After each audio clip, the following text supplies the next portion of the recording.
Bonjour à toutes, bonjour à tous, j'espère que vous allez bien. Bienvenue pour un nouvel épisode d'un live, une histoire. Ce soir, on va parler voiture, on va parler voiture de sport, on va parler voitures qui font rêver, on va parler Porsche avec Timothée qui a une trentaine d'années et qui a réalisé l'un de ses objectifs, l'un de ses rêves, s'acheter une Porsche. Alors bien évidemment, il y a des points positifs que l'on voit, mais il y a aussi des inconvénients à voir ce genre de voiture. Donc on va en discuter avec lui, on va essayer de comprendre ce que ça fait. Voilà, puis peut-être que si vous souhaitez un jour avoir une belle voiture, etc., bah, sans doute que les conseils de Timothée vont pouvoir vous aider. Voilà, je vois Agnès qui est là. Salut Agnès. Marquez, Alex qui est là aussi. Et je vois Timothée, je vais lui envoyer une petite invitation au tonton. Alors. Maman, là, Timothée, tu as reçu l'invitation. Il faut juste que tu acceptes. J'espère qu'il ne va pas y avoir de problème de, de réseau. Hello, Ah, voilà, on est bien. Salut, gars, ça va? ça va et toi? Ouais, putain, ce qui est bien avec toi, c'est qu'il y a toujours une bonne connexion. J'ai même Ouais, pas ça besoin de fait te pas. demander.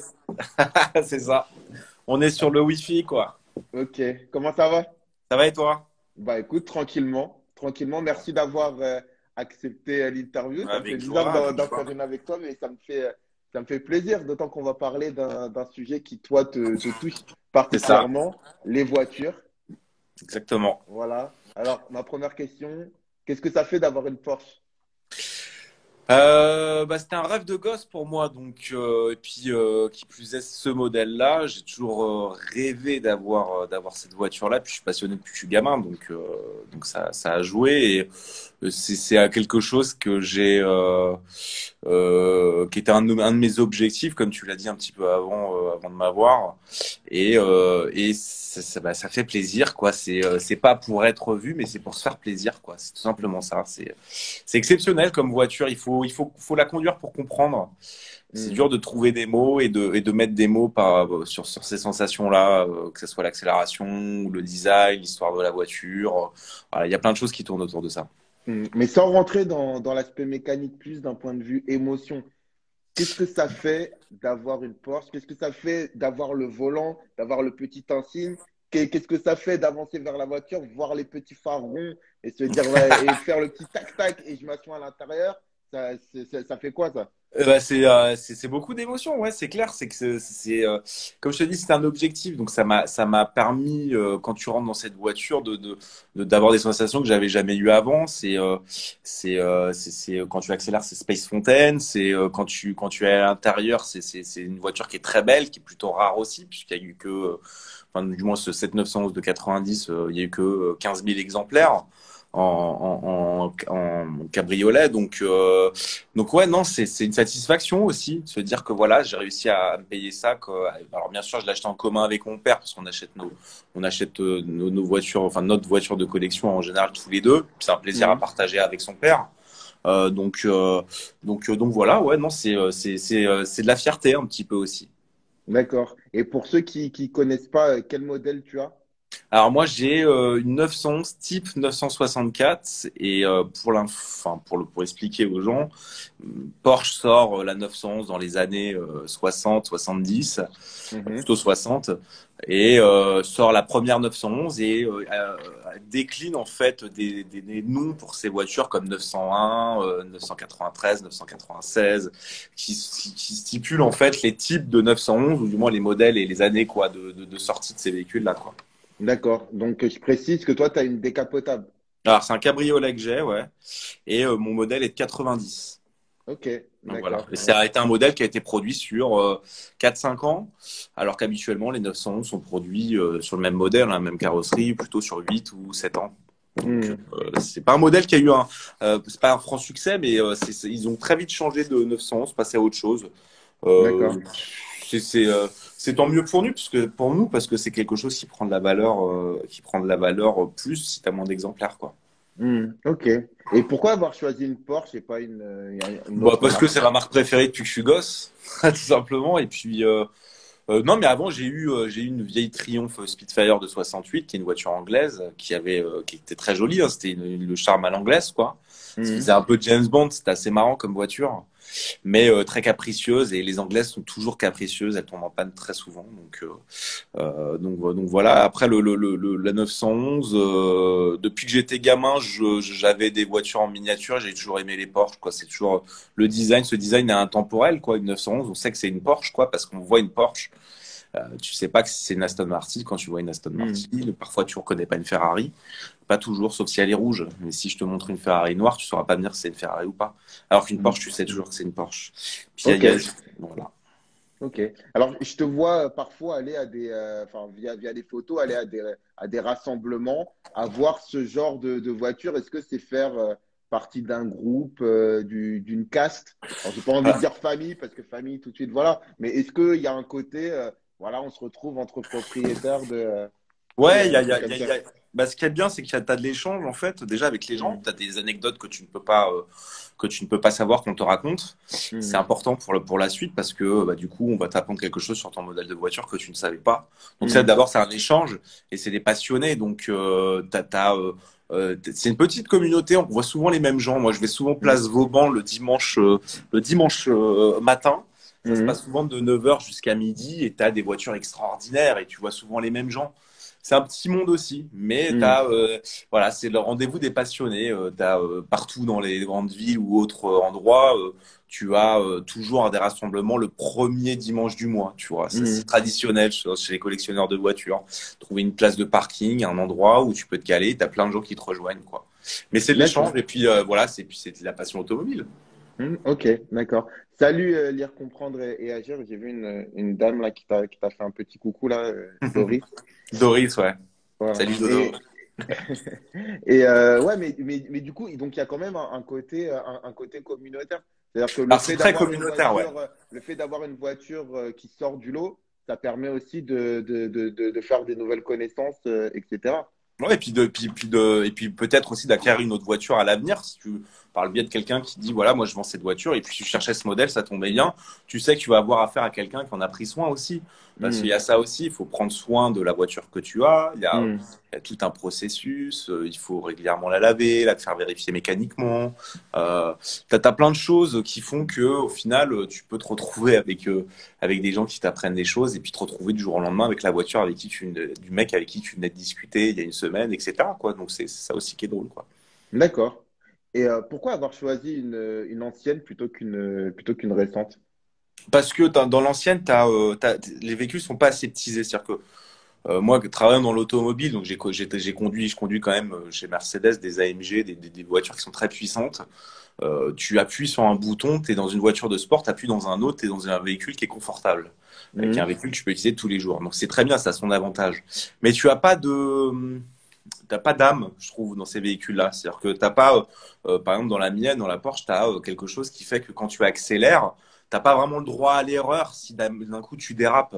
Ou tu vois, tu as juste un ABS, t'as pas de SP. Le SP, c'est l'assistance de trajectoire. Quand tu as la voiture qui hmm, commence à patiner, bah, ton accélération s'arrête et puis tu peux recontrôler la voiture. Là, c'est pas possible. Voilà, dans l'ancien, tu as quelque chose qui est plus brutal et qui est plus comment dire physique aussi quoi. Donc c'est ça qui est intéressant. Mais et dans l'ancienne, il y a aussi une prise de valeur des véhicules. C'est ça qui est aussi d'accord, intéressant. C'est quand je choisis bien le modèle, par exemple la mienne prend entre 2 à 5 000 euros par an, tu vois, de valeur. C'est une Porsche, c'est d'accord. différent. Mais t'as ça aussi quoi. T'as l'aspect financier qui peut être intéressant.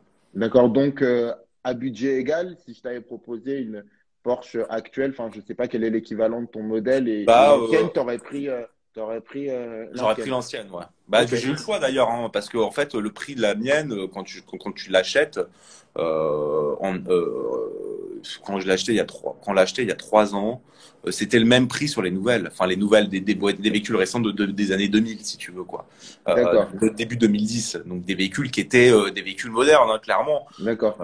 Et plus fiables aussi, mine de rien. Parce que ça reste plus fiable quand c'est moderne. Ça, c'est clair et net. Ok. Et donc, du coup, combien elle t'a coûté? Ça nous a Euh, coûté 48 000. d'accord. Et beaucoup plus par la suite parce qu'on a eu plein de problèmes. C'est ça aussi l'ancienne. D'accord. Mais 48 000 au début. Et puis là, on l'a fait estimer à 68, tu vois, en l'espace de 3 ans. Mais on a eu énormément de réparations dessus. On l'a même, malgré le fait qu'on l'ait acheté chez un professionnel de l'automobile, on a quand même eu des gros soucis. On a un problème de boîte de vitesse. Après, il y a eu le moteur qui a cassé. C'est des factures qui sont extrêmement importantes, hein, parce qu'on parle de plus de 20 000 euros. Donc, tu vois, tout de suite, même si l'assurance nous a remboursé une partie sur certains des frais sur la boîte de vitesse, par exemple, j'y pensais. On n'est pas perdant, mais on va récupérer ce qu'on a mis dedans, quoi, tu vois. En gros, c'est ça. D'accord.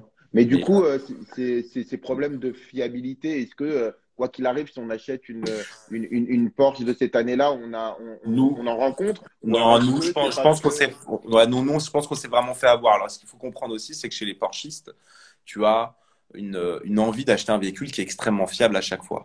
On peut D'accord. te le prouver à travers des factures ou avec un carnet d'entretien, avec un tampon qui dit que bon, la voiture a été entretenue dans le réseau Porsche ou chez un spécialiste Porsche. Donc ça, Mhm. c'est quelque chose qui est important quand tu achètes ce type de véhicule, hein. Mhm. Par contre, tu peux toujours tomber sur quelqu'un qui te la met à l'envers, quoi. En fait, c'est ce qui s'est un Mhm. peu passé pour nous. On l'a acheté chez un professionnel d'automobile Mhm. à Lyon et on a eu plein de problèmes derrière. On a pris un avocat, etc. L'avocat a dit qu'on pouvait rien faire. On a mis enfin un nom de procédure. On a essayé de trouver des solutions pour essayer de récupérer du moins les prix des réparations. Mhm. Mais tu te fais pas toujours avoir. Ça se passe la plupart du temps mieux que mal. Très D'accord. honnêtement. Mais il faut vérifier. Moi, la voiture, je l'avais fait expertiser avant de l'acheter aussi. L'expert D'accord. m'avait dit que je pouvais y aller. Même l'expert s'est trompé, tu vois. Donc, D'accord. ce n'est pas une science exacte, hein, ça c'est clair et net, hein. Moi, D'accord. j'étais Ok. dans un réseau de confiance avec des gens qui sont de confiance. Là, moi, je les connaissais pas, mais c'était passé quand même. Ce magasin était passé quand même à une émission de Turbo, etc. Donc, on pouvait se dire que ça restait des professionnels et des gens qui allaient vous aider derrière, mais c'était pas le cas du tout, tu vois. Donc, la voiture D'accord. n'était pas bien vérifiée. Ok. Ça doit pas être facile de garder la tête froide et justement d'avoir la patience de tout vérifier, de tout contrôler enfin, quand on est à 10 minutes de pouvoir acheter la voiture de ses rêves. Bah, c'est ça. Parfois, tu as un peu de précipitation, mais là, c'est vrai que moi, j'ai mis un an à la trouver, le bon modèle, le bon truc. Enfin, Hmm. je l'avais en tête, hein. On avait déjà la Triumph avec mon père depuis un bout de temps. Ça faisait un an, et puis quand j'ai commencé à chercher, ça m'a pris 6 mois, pas un an, mais 6 mois, à trouver la bonne, à appeler pour savoir et à vérifier quelles étaient les pannes sur ces véhicules. Tu vas sur les forums de Hmm. passionnés, tu te renseignes énormément. Tu as tout un processus en fait Hmm. avant l'achat où tu dis ça y est, je suis prêt, celle-là elle est bien. Tu vois, il y a Hmm. des vérifications, par exemple, sur ce modèle-là. Ce qui était important de vérifier, c'est ce qu'on appelle l'étanchéité moteur, qui est une facture à 15 000 euros, tu vois. Et Hmm. là, elle avait été faite sur cette voiture. Sauf qu'il s'avère que quand l'étanchéité moteur a été faite, ils ont peut-être eu un problème de pompe à l'huile et ça, ce qui a engendré la casse après, etc. D'accord. Ça peut jamais être une sens. Il faut avoir un peu de bol aussi, tu vois. D'accord, je comprends. Ok. Alors, un petit conseil comme ça, au feeling. Selon toi, lorsqu'on rêve d'une voiture, penses-tu qu'il faut se dire, je dois avoir le niveau de vie qui va avec la voiture, ou alors c'est mon kiff, c'est mon plaisir, je peux me déséquilibrer un peu et décider d'investir plus là-dedans pour assouvir ma passion. Qu'est-ce que tu en penses, toi? Non, il faut un peu de niveau de vie quand même, tu vois. Parce que D'accord. des factures, les factures, tu vois, sur des véhicules comme ça, Ouais. ça peut monter très vite. Donc, il faut pouvoir il faut avoir les reins solides. Après, tu D'accord. peux te faire plaisir en achetant un véhicule de collection comme la Triumph. La Triumph, c'est une voiture qui valait 15 000 euros et qui, quand tu la regardes, on a l'impression que ça en vaut 100 000, alors que c'est pas Hmm. le cas du tout. Et Hmm. que c'est des voitures qui est pas chères du tout à l'entretien. Je veux dire, ça nous a coûté, en l'espace d'un an, alors qu'on avait refait des choses, 1 000 euros, pas plus, tu vois. D'accord. Je Alors qu'en comprends. l'espace d'un an, une Porsche, ça peut te coûter 3 000, 4 000 euros, tu vois. Ça Hmm. peut aller très très vite. Mais comme ça peut rien te coûter du tout, mais c'est-à-dire qu'il faut pas que tu roules beaucoup avec, il faut que Hmm. pas que tu la sors tout le temps, etc. Donc, Hmm. non, tu peux avoir ça dépend du véhicule que tu choisis, réellement. D'accord, ok. Et du coup, juste pour revenir, qu'est-ce que ça fait de partager une voiture avec son père? C'est vraiment, Bah, enfin, c'est bien, parce que regarde, ce week-end, on est partis tous les deux, on a fait un tour ensemble, donc c'était Mhm. plutôt cool. C'est un moment de partage. C'est un moment de Mhm. partage, je le fais pour ça aussi.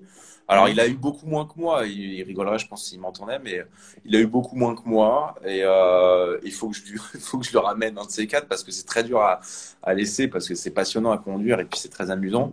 Donc, Mhm. il faut que je lui file, mais non, non, c'est génial. Tu pars, on est parti faire une petite vadrouille d'1 heure, et puis tu connais bien mon père, donc tu sais Mhm. où il est. Donc c'est toujours drôle, il râle un peu quand il a du mal à passer la vitesse, ou ce genre de choses, donc ça me fait toujours rire, quoi. Donc il y a plein de petits trucs comme ça qui sont, non, c'est pas mal, c'est à faire, c'est à faire. Ok. Et Et est-ce que, selon toi, il faut prendre des précautions particulières avec ce genre de voiture, outre avant de l'acheter? Est-ce que pour toi, il y a des trucs auxquels il faut faire attention? C'est-à-dire quel type de précaution, tu sais Bah, pas. je sais pas, attention lorsque tu accélères, attention lorsque tu fermes les portes, Ouais, oh, bah alors il attention faut être minutieux, à pas renverser de trucs dessus, enfin, j'en sais rien, moi. en fait, il faut être rigoureux. Il faut être rigoureux. Moi, genre, j'ai eu un petit accident avec, mais qui pourtant, on a fait quelques petites formations sur circuit, des choses et tout. La voiture est partie en aquaplaning et on a eu un petit accident avec un poteau, etc. Rien de grave, Mm. tu vois. Mais bah, il faut être vigilant tout le temps. C'est une voiture qui demande énormément d'attention. Tu peux pas Ouais. regarder ton portable quand tu conduis cette voiture parce que la moindre erreur t'emmène dans un mur, par exemple. Effectivement, pas claquer les portes trop fortes parce que ça reste des voitures qui ont 30 ans. Enfin là, cette Mm. voiture a 30 ans. T'en as qui ont, la Triumph avait plus, ça avait 50 ans. Et c'était des voitures qui étaient très fragiles. Donc, t'as Mm. des pièces qui se dépérissent, qu'il faut que tu changes de temps en temps. Ouais, Ok. il y a plein de choses. Il y a plein de choses comme ça auxquelles il faut faire attention. D'accord. Alors, tu as commencé à me répondre, mais je vais quand même te reposer la question. Est-ce que c'est ton daily? Est-ce que c'est une voiture que tu utilises tous les jours? Et si c'est pas le cas, pourquoi est-ce que tu l'utilises pas tous les jours? Alors, c'est une voiture que j'utilise au moins minimum 2 fois par semaine, que je sors 2 fois par semaine. Pas plus parce que ça reste dur à conduire. Ok. C'est un embrayage de camion. Hein. Tu fais un bouchon d'1 heure avec ça, tu n'as plus de genoux clairement. Ok. Ça fait hyper mal. Et c'est pas une voiture qui est. Enfin, Porsche fait des voitures pour rouler tous les jours. À l'époque, c'était Mm. une voiture que tout le monde pouvait utiliser tous les jours. Mm. C'est faisable. C'est faisable. Sauf qu'aujourd'hui, on est tellement habitué à du confort, à des voitures qui sont en boîte automatique, qui sont faciles à conduire, que quand tu reviens là-dessus, c'est un peu un combat. Mais je pourrais l'utiliser tous les jours. Mais je l'utilise 2 fois par jour parce il faut la faire tourner au moins 2 fois par jour. Parce qu'un véhicule qui ne tourne pas pendant un mois, 2 mois, c'est un véhicule qui s'abîme. Donc, D'accord. Et en termes d'essence, assurance, ça coûte cher? ouais, l'essence, l'essence c'est assez, l'essence, je vais te dire, voilà, j'ai fait bah, Paris-Beauvais, tu utilises 25 euros, quoi, 25-30 € pour faire un aller-retour. D'accord. C'est pas non plus excessif. C'est pas une voiture qui consomme tant que ça. D'accord. D'autres voitures qui consomment beaucoup plus, mais tu as un plein pour 100 euros et tu fais 300-400 kilomètres, quoi. D'accord. Donc Ok. ça consomme quand même, oui, un petit peu. Après, D'accord. en termes d'assurance, on est à 65 euros, je crois, par mois ou 69. C'est pas excessif et tu as droit à 8000 kilomètres par an. C'est ce que tu fais avec une voiture de collection. Encore, c'est beaucoup, 8000 kilomètres pour une voiture de collection. Donc, D'accord. c'est pas excessif et c'est tout risque. Hein. Donc, non, non, en général, les assurances savent te donner des assurances qui sont bien équilibrées. Ok, ça roule. Est-ce que ça donne confiance en soi de rouler dans une Porsche comme ça? Euh, non, c'est l'objectif qui fait qui donne confiance en toi, que tu te dis, voilà, je me suis fait mon plaisir. Après, ce que pensent les autres, je m'en fous un peu. Pour être tout à fait honnête. Et c'est d'abord ma satisfaction. C'est un peu égoïste de dire ça, mais tu as travaillé pour ça et tu t'es payé ça. Je ressens pas d'égocentrisme ou quoi que ce soit. Non, je suis pas. Je suis fier de l'avoir fait. Et bien sûr, par contre, tu as beaucoup de regards de gens. C'est ce que j'ai remarqué. La différence entre la Triumph et la Porsche, c'est ce qui fait que ces différences-là, c'est le regard des gens vraiment pour le coup. Donc, sur Hmm. la Triomphe, tu as beaucoup de pouces qui se lèvent, qui se bravo et tout, super, elle est géniale la voiture. Et la Porsche, tout le monde te regarde vraiment parce que c'est une belle voiture et c'est une voiture qu'on voit pas souvent, surtout ce modèle-là. Mais je ressens moins d'enthousiasme, hein, bizarrement. Alors je sais pas si c'est parce qu'on est français et que c'est un peu dans la culture française, mais ouais, je ressens moins d'enthousiasme. D'accord. Ok. Et est-ce qu'on arrive à respecter les limites de vitesse avec ce genre de Ouais, voiture? pas vraiment, non. Non, non, tu les respectes C'est presque jamais. impossible? C'est très dur, c'est très dur. On se Pourquoi rend c'est pas dur? compte à quel point ça accélère facilement, vite. Tu regardes pas le compteur, tu es très vite à des vitesses qui sont au-dessus des limitations, hein, largement. Ok. Largement. Mais Mais bon, voilà, après, il faut faire attention à ces points. Bon, t'as Waze ou un hmm. Coyote qui te permet de savoir, tu vois, où tu as des radars, etc., quoi. Mais est-ce que c'est parce que la voiture est puissante ou est-ce que c'est parce que ouais, je suis dans mon kiff, je suis trop bien. Enfin, c'est. C'est quoi? Non, c'est parce que je suis dans mon kiff aussi, et puisque la voiture est puissante, vraiment, pour le coup, ça a tellement de couples, enfin, c'est tellement de. Enfin, Hmm, tu es en cinquième, tu appuies, ça part, quoi, tu vois, donc hmm, ça a énormément de reprises, donc il suffit que tu aies un peu le pied lourd et que tu sois déconcentré pour te retrouver dans encore des limites. Mais puis hmm, il y a aussi le fait, bon, voilà, d'accélérer quand tu passes la première, la deuxième, la troisième, tu t'amuses. Quand tu passes cette voiture-là, tu passes la deuxième, tu as 110 déjà, tu vois. hmm. Enfin, la troisième, tu as 110, pardon. Donc, et fin de troisième, tu es déjà à 100, 180 presque, 170. Donc, t'as pas le temps de voir les choses arriver, en fait, quoi. Ok, d'accord. Bon, très bien. Et alors, du coup, est-ce que selon toi, on te perçoit différemment alors même si bon, les gens, c'est pas forcément ta préoccupation première, mais est-ce que selon toi, on te perçoit différemment lorsque tu roules avec une Porsche? Oui, je pense, ouais. Je pense C'est-à-dire, que les gens te perçoivent différemment. Bah, tout de suite, je pense qu'ils s'imaginent que t'as énormément d'argent, alors que c'est pas toujours le cas. C'est hmm, des voitures qui restent accessibles. Par exemple, le hmm, mec qui va être à côté avec sa Mercedes qui coûte 70 000 euros, bah, sa voiture vaut plus cher que la tienne. Mais hmm, lui, parfois, peut se dire le contraire. Tu hmm, comprends? Donc oui, ils te perçoivent, mais ils se trompent. Ils hmm. se trompent réellement. Mais oui, tu as des gens qui te perçoivent différemment. Oui, oui, ça arrive. D'accord. Et ça fait quoi d'être perçu différemment? D'être Bah, ça dépend remarqué? comment ça dépend si c'est positif ou négatif. Hmm, Si c'est positif, c'est flatteur, tu vois, mais si c'est négatif en disant, bah ouais, regarde-le, le mec avec sa Porsche, il fait pitié, tu vois, ça, c'est de la méchanceté gratuite, tu vois. hmm, Les gens te connaissent pas réellement, donc ils peuvent, hmm, qu'est-ce que tu veux qu'ils jugent de quoi? Ils jugent quoi sur les apparences? C'est pas logique, quoi. hmm. Faut pas les fondre. Et Et est-ce que les comportements changent est-ce que certains comportements changent depuis que tu as ta voiture, notamment sur la route? Est-ce qu'on te laisse Alors oui, facilement alors ouais, c'est passer? étonnant. Est-ce Alors que, tu tu vois, sais comme que ça? je vends des Smart. Ouais. Donc les Smart, on te laisse jamais passer, hein. Justement, au contraire, on Ouais. te demande de te pousser. Et quand tu conduis cette voiture, on te laisse passer en général. Ouais, vraiment. Parce que déjà, tu n'arrives pas vite dans le rétroviseur, mais Hmm, on sait que c'est une Porsche, ça se voit parce que c'est le design de la voiture qui fait que. hmm, Mais on te laisse passer tout de suite, hein. C'est assez marquant. Même quand je hmm. conduis des Mercedes, les gens te laissent passer aussi. Voilà. Oui. C'est D'accord. bizarre, hein, mais ouais. Hmm. Et alors encore une fois, même si c'est pas ta première préoccupation, qu'est-ce que ça te fait que de rouler dans une Porsche, ça renvoie malgré tout un signe de puissance et de richesse? Tu sais, c'est comme si Oui, ça tu. renvoie ça. Oui, oui, bien sûr que ça renvoie ça. Bah, parce qu'on, comme une Ferrari ou je sais pas, comme une Lamborghini, une Aston Martin, ça renvoie Hmm, un certain signe. Et hmm, comme tu me l'as posé juste avant comme question et que je t'ai répondu, effectivement, non, les gens parfois se trompent là-dessus, tu vois. hmm, C'est une voiture qui nous a coûté cher en fait au final. Et puis, est-ce que hmm. ça valait le coup? Je pense que si c'était à refaire, on le referait pas, tu vois, par exemple. Ah, pourquoi? Bah parce que en fait, ça a été beaucoup d'inquiétude et sur les 3 ans de détention de ce véhicule, on a réellement profité qu'un an et demi.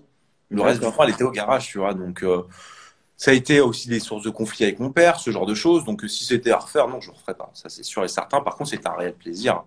D'accord. C'est un réel plaisir. Mais si c'était à refaire, je le referais différemment, peut-être, tu vois. D'accord. Donc, ça Ok. m'a servi de leçon sur certaines choses. Ouais, Ok. ça, c'est Mais clair. c'est important de dire ça, hein. Moi, je pense Mm. que les gens qui regarderont en replay, notamment, tous ceux qui fantasment et qui rêvent d'avoir une voiture, on va dire, un peu stylée, etc., je pense que c'est bien de l'entendre, ça. Mhm. Mm. Ouais, complètement. Non, Mm. non, c'est important parce il faut être prévoyant. Et puis, encore une fois, j'insiste sur le fait qu'il faille vraiment vérifier le véhicule avant de l'acheter, demander à des professionnels, même si moi je l'ai fait, comme je te l'ai dit, j'ai envoyé un Mm. expert et que l'expert a vérifié la voiture. Mm. Même l'expert s'est trompé, tu vois. Donc, parfois, Mm. c'est pas une science exacte, quoi. Et il faut prendre son temps pour le faire. Moi, je suis peut-être allé un peu trop vite pour l'achat de la voiture, je le reconnais. D'accord. Même je l'ai vu en une semaine, 2 semaines, la voiture était achetée, tu vois. Donc, j'aurais peut-être dû D'accord. vraiment prendre plus de temps, quoi. Ok. De toute façon, on apprend avec Avec les les erreurs. erreurs, hein. Mm. Ouais. Alors, juste une petite note positive. Est-ce que c'est une légende urbaine que ça aide avec les filles de rouler dans Ah une ouais, c'est une voiture légende stylée? urbaine. Ouais, ouais, c'est une légende urbaine. Alors, c'est pas, t'arrives au feu rouge et t'as quelqu'un qui monte dans ta voiture. Non, ça marche pas, Ok, hein. ok. Tu fais un clin d'œil au feu rouge. Non, non, Non, ça, non, c'est des non, ça marche bêtises. pas, Ouais. Non, ça. Ok, ça aide pas. d'accord. Bon, t'as des filles qui m'ont demandé des tours, etc. Mais c'est par plaisir. Et c'est pas, moi, je m'en sers pas du tout comme un truc pour draguer ou pour choper, quoi. Pas du tout. C'est pas mon truc. C'est pas ça, D'accord, quoi. C'est pas ça le but. Mais non, oui, bah, t'as sûrement des mecs qui le font, hein, c'est sûr, hein, qui en jouent d'accord, un peu. Mais non, non. Moi, enfin, après, je pense qu'il faut avoir des actions pour que ça fonctionne. Et je les fais pas, moi. Donc voilà. d'accord, ok. Timothée, il est 100% mécanique. Enfin, Voilà. 100% mécanique, mécanique, on va dire. Ok. Euh, J'entends parfois des gens dire qu'ils stressent lorsqu'ils garent leur voiture de peur qu'on les abîme, qu'on les vandalise, etc. Est-ce que c'est ton cas aussi? Est-ce que finalement l'inquiétude que peut susciter le fait d'avoir une voiture comme ça, est-ce que c'est quelque chose qui peut Alors oui, aussi faire chier? c'est très flippant ça en fait. Surtout quand tu as eu beaucoup de frais et que tu as une voiture chère, ça fait peur de te garer à des endroits qui sont pas sécurisés. D'accord. Moi, j'hésite pas. Bah, les parkings à Paris sont très chers, tu le sais. Mhm. Et j'hésite pas à la mettre s'il faut pendant 3 4 heures quelque part quand je vais aller voir, je sais pas, un film ou une expo ou boire un verre avec des potes. Même si ça me coûte 25 euros, je les mets quoi.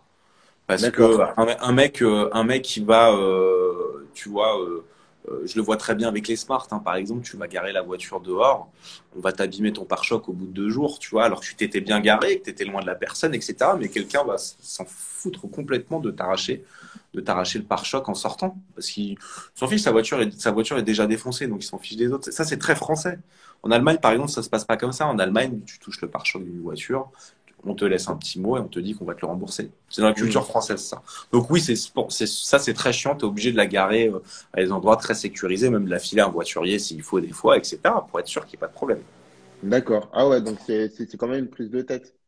Ah, sur ça, c'est une prise de tête. Ouais. Ça, je le reconnais. C'est-à-dire qu'en fait, quand je vais aller quelque part, vouloir, je sais pas, tu vois, comme je t'ai dit, boire un verre avec des amis et que je Mhm. sais que j'aurai pas de parking à proximité, je la prends pas.